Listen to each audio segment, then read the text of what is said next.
Olá, bom dia, boa tarde, boa noite. Eu não sei a que horas você vai ver isto e nem quando. Eu resolvi falar sobre racismo, até porque fui admoestado pelo menos duas vezes para não tocar no assunto. Primeiro, porque eu sou branco e o máximo que eu poderia sofrer seria algum tipo de preconceito, não racismo. Segundo, porque eu era branco, porque sou branco. Mas eu vou falar sobre racismo. Notícias do Front precisa falar abertamente o que o seu criador pensa. E é preciso que se entenda que se eu resolvi falar é porque eu tenho que falar. Eu já sofri racismo. Branco, sofri racismo. É porque normalmente as pessoas elas relacionam racismo com preto e branco, ou negro e branco. Hoje em dia não se sabe mais o que falar e criaram a expressão afrodescendente, que aí já pega mulato, pega o pardo, que é outra expressão que eu não sei de onde vem, eu não consigo imaginar de onde vem isso. É uma expressão doente do criador das distinções. É o mesmo que criou o branco, o preto, o vermelho, o amarelo. Acho que o mundo enlouquece cada vez em graus diferenciados e cada vez graus maiores. Eu nasci em Santos. E Santos é uma cidade portuária, uma cidade-porto, onde há pessoas de todas as nacionalidades. E a população de Santos sempre foi bastante miscigenada, bastante misturada. E eu, criança, eu, moleque, nunca vi diferença entre um e outro. Vocês querem saber? Na verdade, eu não enxergava. Eu não enxergava. Eu passei a enxergar aos 19 anos, na cidade de Lins, quando uma amiga foi proibida de colega de faculdade foi proibida de andar comigo porque eu pertencia a uma sub-raça. Se isso não é racismo, então eu acho melhor a gente encerrar esta conversa por aqui, porque se eu sou uma sub-raça, isso, isso é racismo. E racismo existe por toda parte. Onde houver ignorância, haverá racismo. Eu tenho visto, tenho, tenho assistido, tenho lido sobre coisas que muitos fingiram não enxergar. Fizeram de conta que não enxergavam. Mas para mim está absolutamente claro que as pessoas de cor, essa é uma outra expressão desgraçada, né, de cor, elas ganham menos, muitas vezes, em determinados lugares, e assim como a mulher é pisoteada nas relações trabalhistas, assim também os negros ou pretos, como vocês preferirem. Depois que Gilberto Gil abriu para Preta Gil, a coisa ficou mais fácil e se está usando muito mais o adjetivo preto do que o adjetivo negro. E para mim isso não faz diferença nenhuma. O que faz diferença é você olhar para o Congresso Nacional e para o elenco político brasileiro e verificar que há muitos brancos a mais. E quando você vê no IBGE que a soma de brancos, mulatos, pardos, porque eles conseguem fazer uma certa diferença, que é para dizer que os pretos são minoria, quando na verdade são maioria no Brasil. Isso é absolutamente claro. Mas não, são tratados como minoria. E há até governos que são eleitos com apoio dessas minorias, de alguns indivíduos dessas minorias, que dizem que a maioria é uma minoria, se é que vocês estão entendendo. Então, os pretos são uma minoria. E, como tal, não tem que apitar, não tem que falar, não tem que dizer nada. É difícil falar sobre isso sem falar nas consequências. Nós temos assistido cenas incríveis, incríveis de violência contra as pessoas de cor. De cor. Os pretos são os mais prejudicados na violência policial. Eu citei outras duas, né? Falei de salários, falei de representatividade no meio político. Eu queria agora falar de violência policial. Nós temos visto algumas cenas, aquele George Floyd, aquele americano que despertou passeatas infindáveis, dias e dias a fio, e que conseguiram mudar o trato, até a legislação, não só nos Estados Unidos, o mundo inteiro parou para pensar nessa questão.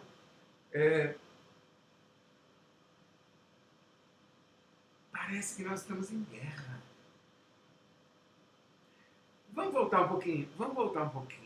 É preciso voltar um pouquinho. Porque o Brasil escravizou nações africanas aqui. E vem com esse papo de que lá também se escravizava. O vencedor sempre escravizou o vencido. Isso ao longo da história e milhares de anos. A questão não é essa. A questão é que nós fomos os últimos a abolir a escravidão. O regime escravocrata brasileiro foi o que mais demorou. E a culpa, vocês sabem, foi a influência política das elites, as mesmas de sempre. Grandes fazendeiros, grandes latifundiários, grandes proprietários de escravos, que da noite para o dia perderam a mão de obra gratuita, explorada, que tinham. E da noite para o dia, Dom Pedro disse para a filha: filhota, é o seguinte, eu não estou me aguentando, não posso fazer nada, vamos fazer o seguinte, você assume a regência, eu me piruleto por aqui, e você, por favor, resolva essa questão. Porque a escravidão continuava, apesar da legislação ter avançado em muito. A lei do sexagenário, a lei do ventre livre. Finalmente, Isabel, a princesa, obediente, fez valer a tal da Lei Áurea. E a partir daí, escravidão não podia mais. E os pretos foram atirados às estradas. Mas eles eram agora homens livres e tinham consciência disso. Sabiam que eram livres.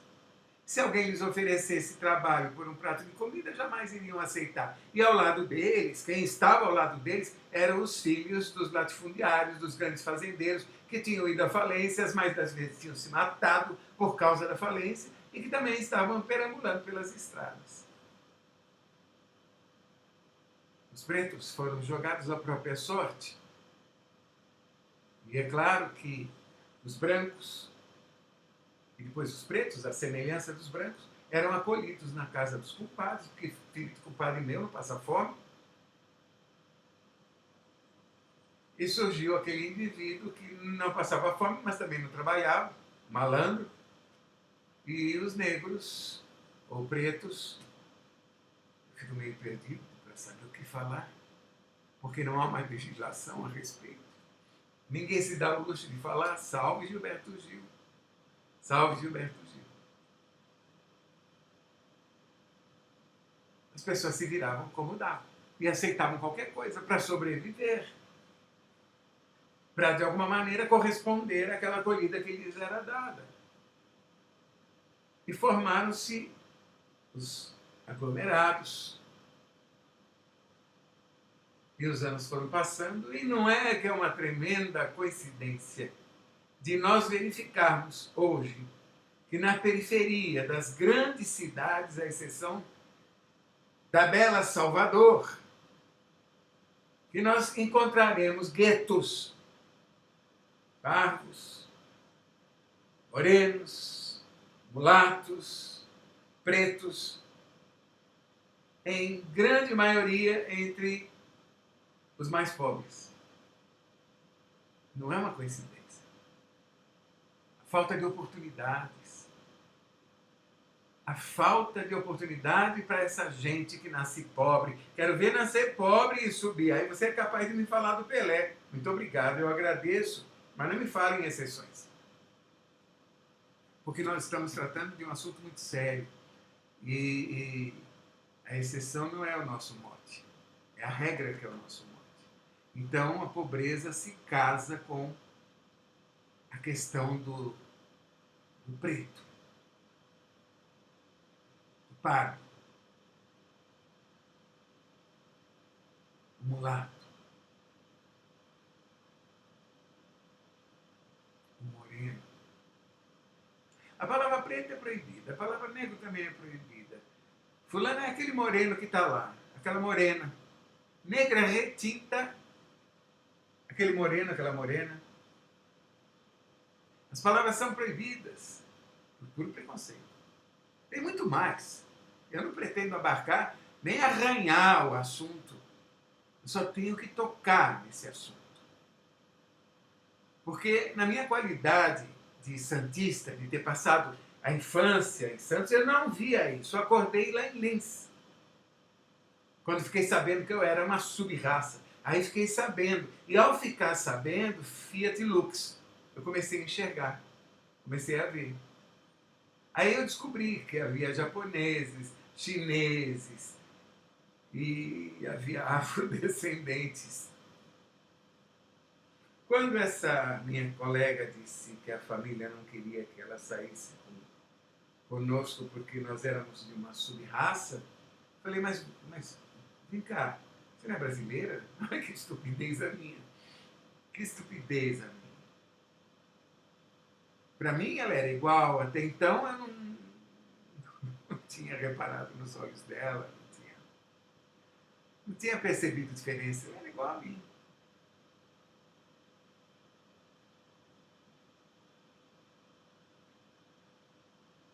Na polícia parece que estamos vivendo uma lógica de guerra. Aquele lá é perigoso, nós temos que acabar com ele, temos que matá-lo. E é mais fácil, porque afinal de contas não vai acontecer nada e o crime vai sair impune e a sociedade aceita com facilidade. A sociedade aceita com facilidade esse tipo de crime. Há poucos dias, um soldado, não sei se eu posso, soldado do quê? Soldado da impiedade, soldado da maldade, pisou no pescoço de uma mulher, quase a matou. Ele queria reeditar os acontecimentos na América do Norte. Provavelmente ele queria aparecer e conseguiu. Enquanto isso, o governador Dória disse que estavam apurando o que havia acontecido. Tem o filme! Se temos o filme, não tem apuração melhor do que a ação imediata da autoridade superior. Pode ser fake. A mulher se deitou, ele subiu devagarzinho, não apertou o pescoço dela, ela não precisou gritar, que estava faltando respiração, como um motoboy. Essa mulher foi em Parelheiros, o motoboy estava numa motocada, carreata, uma passeata de motoboys, desses aplicativos de entregas, e ele foi revistado por uma soldada PM, um soldado PM, não sei qual era o número de risquinhos que tinha no uniforme, e ele tinha que ser jogado no chão, e há uma cena dantesca, ela pulando em cima dele para ver se a moto dele estava, parece que com a placa tapada, e naturalmente ele não queria que a placa aparecesse. Não sei também por que motivo, também não importa, porque a cena que a gente vê acontecer, e eles chamam reforços, e vem um monte de viaturas, é aquele escândalo total, a polícia agindo, as sirenes.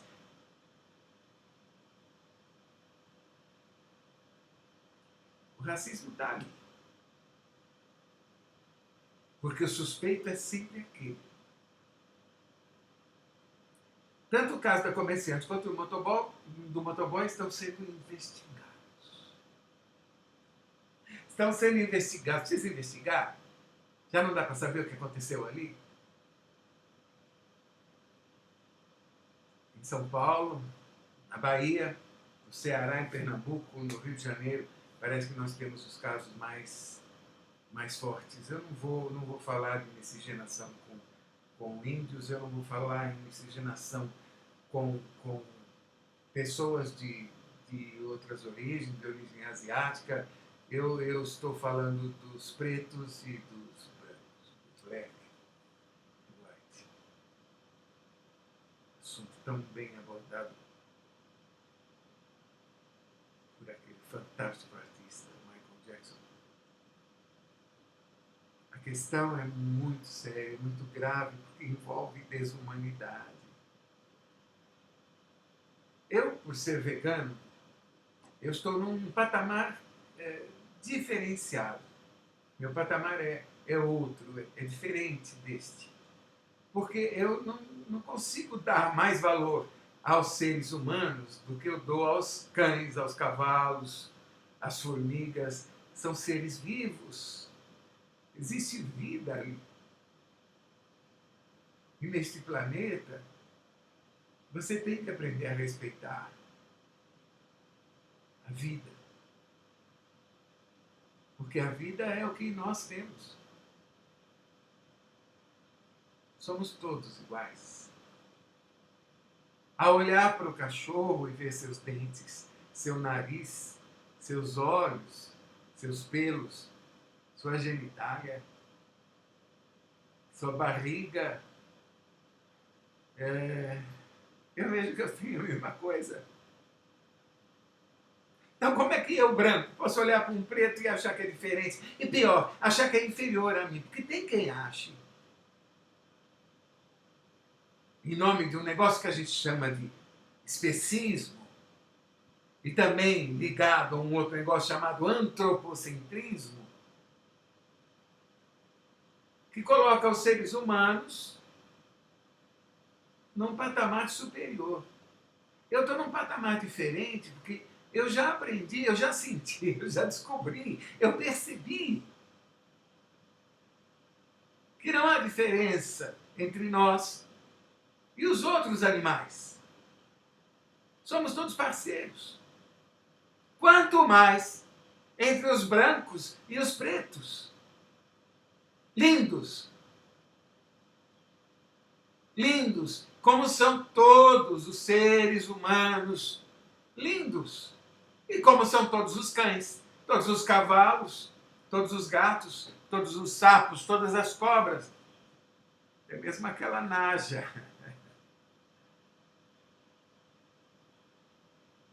E tem feito um belo serviço nas redes sociais.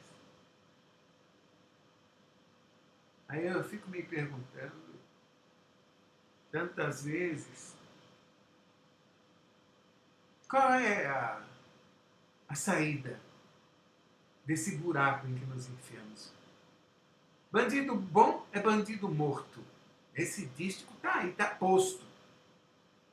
De onde tiram essas coisas? Deve ser da cabeça do diabo, porque como assim? Então não existia, não existe pena intermediária. A única pena possível é a morte. Mesmo no país que não adota nem prisão perpétua, quanto mais a pena de morte. Bandido bom é bandido morto. Estamos em guerra e se vê uma tremenda falta de ação das corregedorias e do Ministério Público. Isso só agrava a situação. Quando pretos e brancos forem entendidos e vistos como iguais, as coisas melhorarão. Mas quando vão melhorar? É preciso mudar o comportamento policial. Isso é sem sombra de dúvida.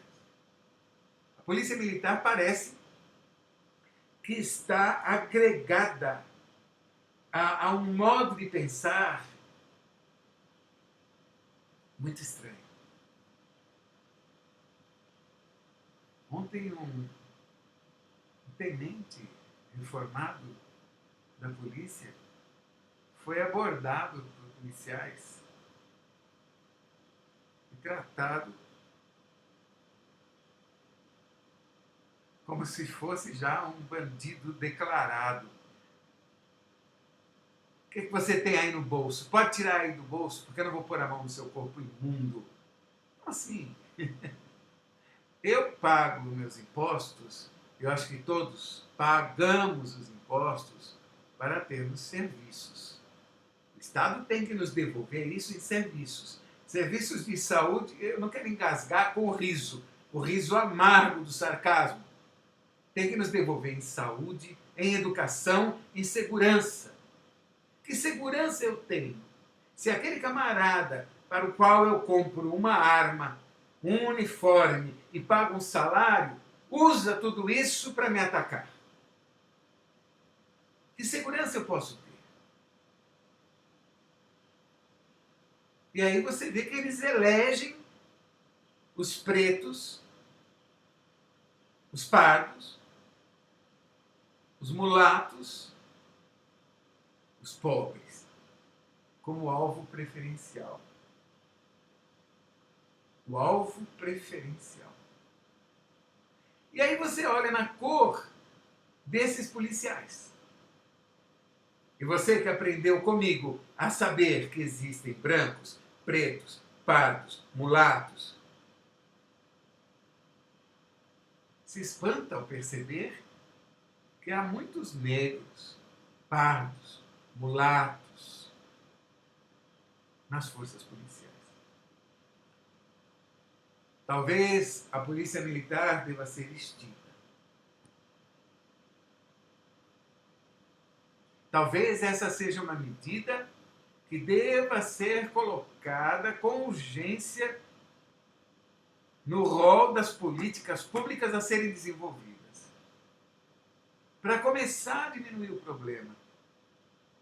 Uma ampla, gigantesca campanha de conscientização para retirar as pessoas do rol da mais ignóbil ignorância em que vivem. Porque isso está no meio de todo o preconceito.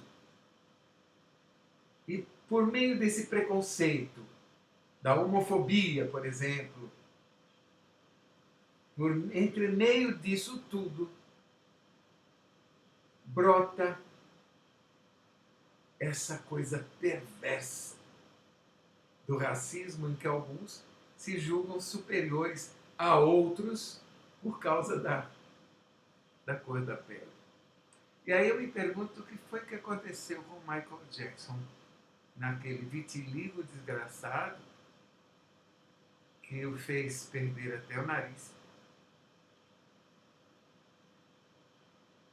Será que tem tudo a mesma raiz?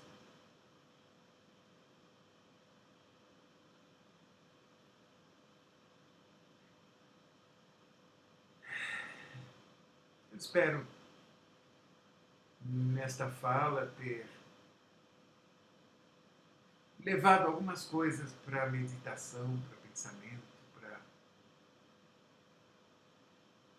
para contribuir de alguma maneira para o que está acontecendo. Enquanto isso, a mulher negra ou preta, como quiser, continua chorando seus filhos.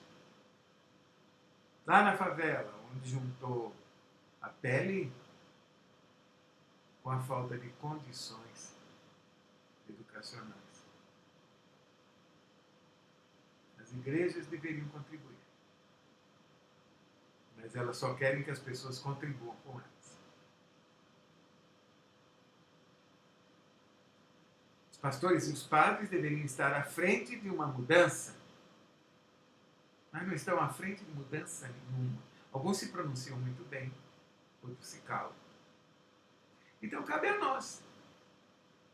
Porque a sociedade tão silenciosa, é possível a gente imaginar uma sociedade tão inerte como a sociedade brasileira? Se é que nós aceitemos a expressão brasileira, porque brasileiro me parece que está em formação ainda, não existe. Mas digamos, vai, esse grosso que mora aqui, é possível continuar aceitando essa inércia? Essas pessoas que balançam a cabeça e falam, que lamentável, é muito lamentável, é a sua pasmaceira, meu senhor, minha senhora. Não basta concordar, é preciso agir, é preciso fazer, é preciso falar. Acima de tudo, é preciso falar. É preciso se indignar.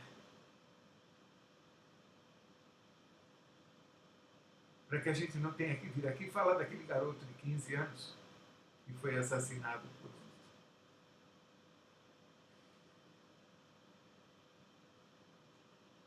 bravo soldado da Polícia Militar. Até quando vai ser isso? Porque atrás de cada um desses, com essas agressões, existe um comandante. E atrás de cada comandante, existe o governador. Um governador que prometeu matar, fazer, esfolar, e ao lado do governador, um pouco acima na escala hierárquica dessa podridão que toma conta da classe política neste país, existe a presidência da República, que nada faz, nem se pronuncia a respeito desse assunto. Fiquem bem, se for possível. Fiquem bem. Mas vamos acordar. É preciso acordar. Senão, não chegaremos a nada.